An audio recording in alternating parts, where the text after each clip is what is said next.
Viewers কেমন আছেন? আশা করছি সবাই ভালো আছেন। রিমলিং বিডিতে আপনাদেরকে আবারও স্বাগত জানাচ্ছি।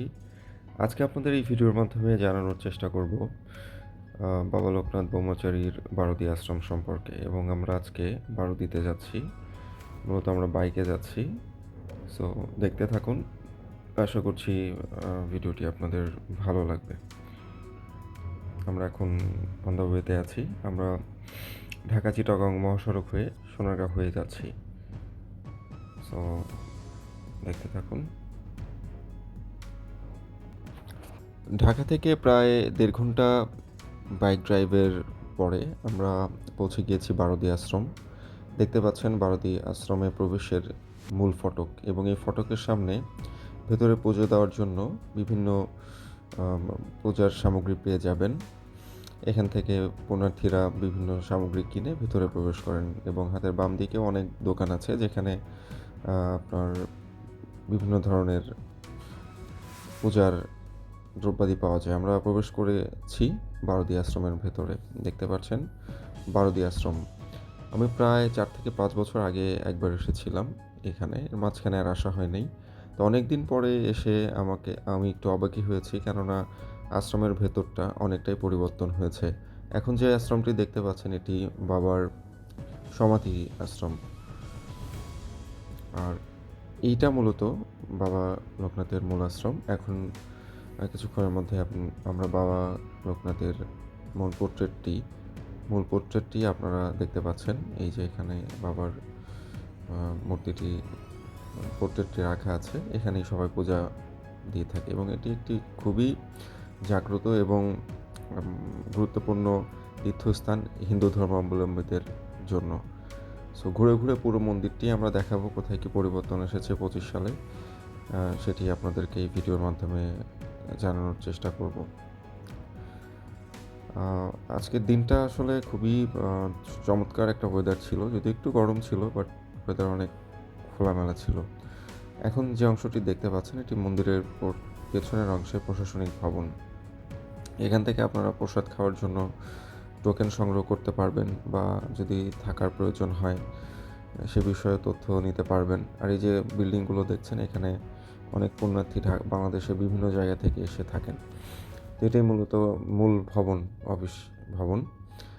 আর আমি এখন এগিয়ে যাচ্ছি একটু সামনের দিকে। সামনে হাতের ডান পাশে রয়েছে একটি পুকুর, যেখানে বাবা মহাদেবের একটি বড় মূর্তি তৈরি করা হয়েছে। আর আমার সামনে যে বিল্ডিংটি দেখতে পাচ্ছেন সেই মূলত এখানে কীর্তন হয়।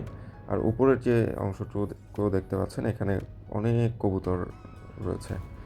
দেখুন এখানে প্রচুর কবুতর আছে। তো আমরা এখন যাচ্ছি নতুন যে দুর্গা মন্দিরটি হয়েছে সেই মন্দিরের দিকে। তার আগে আপনাদেরকে একটু বাবা ভোলা মহেশ্বরের দর্শন করিয়ে নিই। দেখতে পাচ্ছেন বাবা ভোলা মহেশ্বর।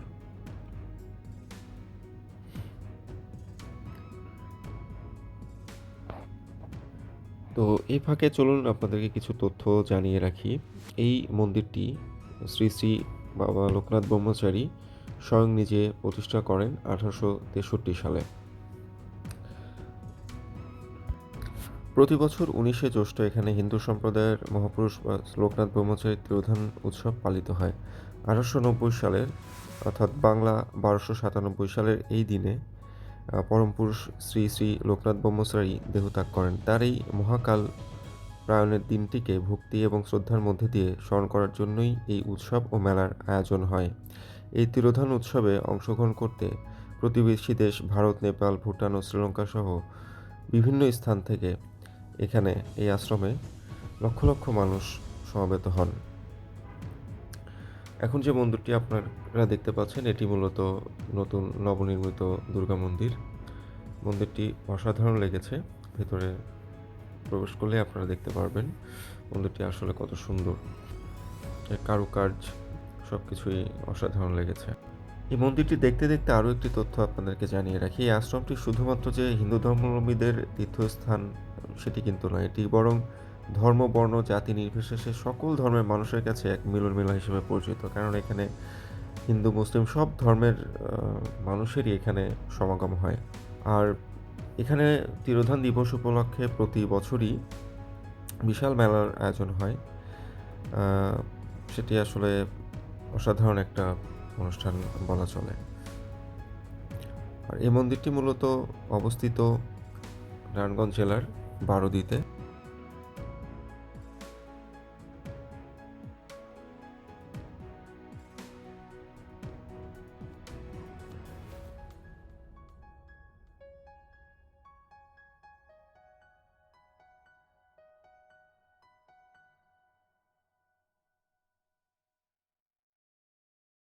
আমরা দুর্গা মন্দির দেখে এখন আমরা ডাইনিংয়ের দিকে যাচ্ছি। তবে যাওয়ার আগে আমরা কিছু টোকেন খাওয়ার জন্য টোকেন সংগ্রহ করেছি। এই ডাইনিংয়ে খেতে হলে আপনার জনপ্রতি 60 টাকা করে আপনার টোকেন, এবং পূজা দিয়েও আপনি খেতে পারবেন বা নর্মালি আপনি এমনিতেও চাইলে খেতে পারবেন। এটি হচ্ছে ডাইনিং এরিয়া। এখানে বসেই সবাই খেতে পারবে। এখানে ধর্ম, বর্ণ, জাতি বিভেদ বলে কিছু নেই অ্যাকচুয়ালি।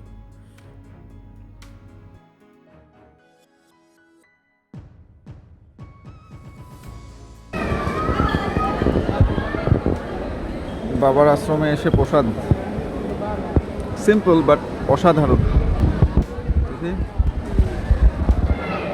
সিম্পল কিন্তু খেতে অনেক অসাধারণ না? এখানে সবাই সবার মতো খাচ্ছে, এখানে কোনো ভেদাভেদ নেই আসলে। অনেকদিন পরে আসলাম। পোলাও চালের ভাত, আলু সিদ্ধ আর মুগ ডাল। আমি লাস্ট এসেছিলাম আমার বিয়ের আগে 2020 সালে, আর এই বিয়ের পরে আসলাম দুই থেকে নিয়ে অলমোস্ট 5 বছর পরে। 5 বছর অনেক কিছু পরিবর্তন হয়েছে। আগে পূজা দিয়ে মাটিতে বসে আমরা নিয়ে প্রসাদ নিয়ে খেতাম, আর এখন কতটাই পরিবর্তন। তো ভালো লাগতেছে। হ্যাঁ, তুমি তো প্রথম একবার আসলে। Thank you. প্রচণ্ড রোদ, তারপরেও ভালো লাগছে।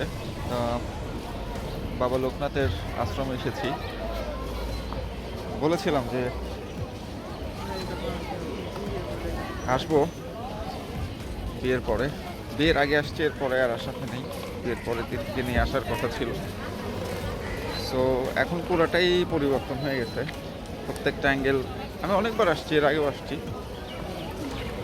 থেকেই পরিবর্তন আসছে। এটা পেছন সাইডটাতে আসছি, মানে যেখানে খাওয়া দাওয়া করা হয় তার ওই পাশটাতে। এখানে কালী মন্দির আছে, এখন কালী মন্দিরের দিকে আগাচ্ছি। তিথি আসো। এটা মহাশ্মশান কালী মাতার মন্দির।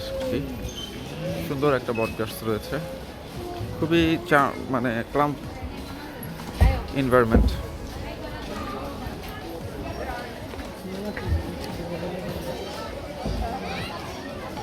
এদিকে দোকান রয়েছে,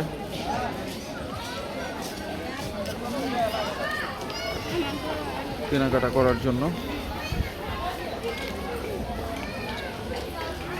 এটা মায়ের মন্দির।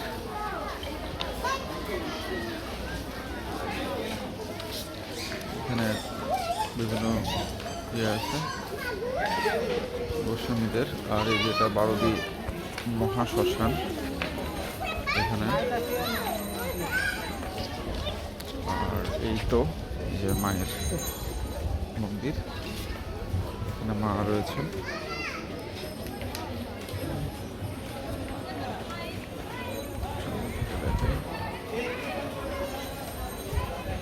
মায়ের মন্দির, আর এখানে বাবার শিবলিঙ্গ রয়েছে। পাশে আরেকটা মন্দির, পাশটাও দেখাই আপনাদের।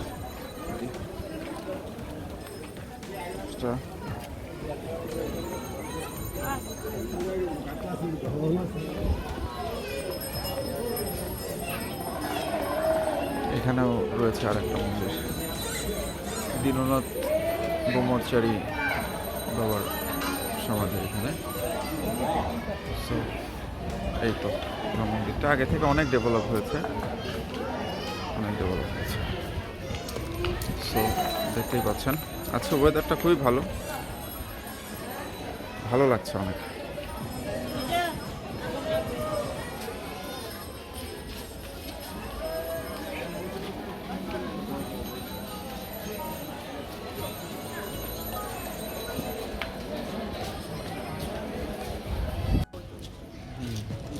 অনেক ভালো লাগলো এবার এসে, অনেক ভালো কিছু করছে।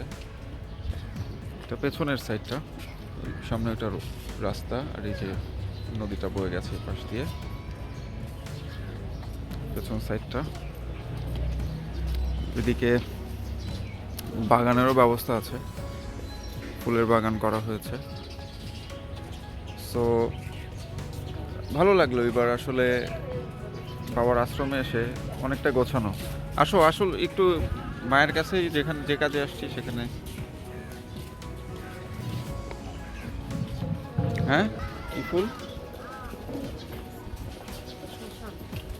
হ্যাঁ, এটা শ্মশান।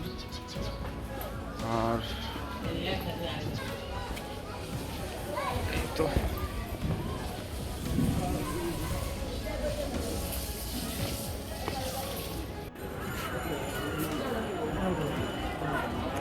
কি পূজা দিবা? কি পূজা দিবা? দাও।